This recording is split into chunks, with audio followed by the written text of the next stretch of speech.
Hi everyone, আপনাদের সবাইকে রিয়াস বং কিচেনে স্বাগত। আমি আজকে আরও একটা পিঠের রেসিপি নিয়ে হাজির হয়েছি। ছোট থেকে বড় কম বেশি সবারই খুব প্রিয় দুধ পুলি। চলুন রান্নাটা শুরু করি। প্রথমে চালগুড়িটা মেখে নেব। আমি এখানে 4 হাতা চালগুড়ি আর 1 চামচ নুন নিয়েছি। এর মধ্যে ফুটন্ত গরম জলটা দিয়ে মাখছি। এখানে আমি সিদ্ধ চালকে ভিজিয়ে রেখেছিলাম 4 ঘন্টার জন্য। সেটাকে জল ঝরিয়ে শিলে গুঁড়ো করে নিয়েছি। ভালো করে মাখা হয়ে গেছে। এবার আমি রেস্টে রেখে দিয়ে নারকেলের পুরটা বানিয়ে নেব। তার জন্য কড়াইয়ে একটা গোটা নারকেলকে কুড়ে নিয়েছি সেটা, আর তার সাথে 1 কাপ দুধ দিয়ে দিচ্ছি। ভালো করে মিক্সড করে নিয়ে এই টাইমে আমি 2টো এলাচ অ্যাড করে দিলাম। আমাদের নারকেলটা তেমন মিষ্টি ছিল না, তাই আমি এখানে 4 চামচ চিনি অ্যাড করেছি। আপনারা আপনাদের স্বাদ মতো চিনি দিতে পারেন। আবারও ভালো করে মিক্স করে নেব। চিনিটা যখন দেখবেন গলে গেছে তখন এখানে 1 কাপ খেজুর গুড় অ্যাড করবেন।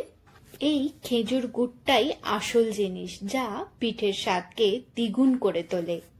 ভালো করে মিক্সড করব যতক্ষণ না নারকেলটা শুকনো হয়ে আসছে। দেখুন পুরটা আমার রেডি হয়ে গেছে। পুরটা আমি 5 মিনিট ঠান্ডা হওয়ার জন্য রেখে দিয়েছিলাম। 5 মিনিট পর লেচি কেটে গোল করে নিয়ে আঙুলের মাধ্যমে প্রেস করে একটা বাটির শেপ দিয়ে দিচ্ছি।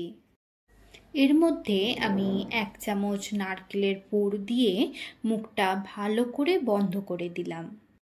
দেখুন পিঠেগুলোর ভেতরে আমি কম পুর দিয়েছি, কারণ দুধ পুলিতে বেশি পুর দিলে পিঠেগুলো ফেটে যাওয়ার চান্স থাকে। আমার একটা পিঠে বানানো হয়ে গেল। আপনাদের বোঝার সুবিধার জন্য আমি আরেকটা বানিয়ে দেখাচ্ছি। আমার ভিডিও আপনাদের যদি ভালো লেগে থাকে তো লাইক অ্যান্ড শেয়ার করবেন, সাবস্ক্রাইব করতে ভুলবেন না। অন্যদিকে 1 লিটার দুধকে আমি ভালো করে জাল দিয়ে রেখেছি, সেখানে আমি গ্যাসটা চালিয়ে দিচ্ছি।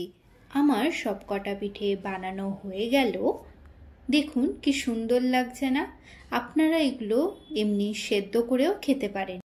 দুধের মধ্যে আমি একটা এলাচ অ্যাড করে এক এক করে সবকটা পিঠে দিয়ে দিচ্ছি।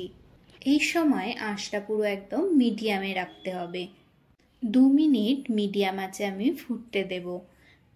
মাঝে মধ্যে এই হাতা দিয়ে একটু নেড়ে দিচ্ছি, নইলে নিচে বসে যাওয়ার চান্স থাকে। 2 মিনিট পর আমি এতে 3 চামচ চিনি অ্যাড করে দিচ্ছি। যাতে চিনিটা গলে যায় তাই জন্য আমি লো আঁচে আরও 1 মিনিট রান্না করব। 2 হাতা খোয়া ক্ষীর আমি ওপর থেকে ছড়িয়ে দিচ্ছি। ভালো করে মিক্সড করে নিয়ে আমি গ্যাসটা বন্ধ করে দিলাম। 2 মিনিট আমি এরকমভাবেই রেখে দেব। 2 মিনিট পর ওপর থেকে খেজুর গুড় অ্যাড করলেই রেডি দুধ পুলি। একবার বাড়িতে বানিয়ে দেখুন, আপনাদেরও খুব ভালো লাগবে।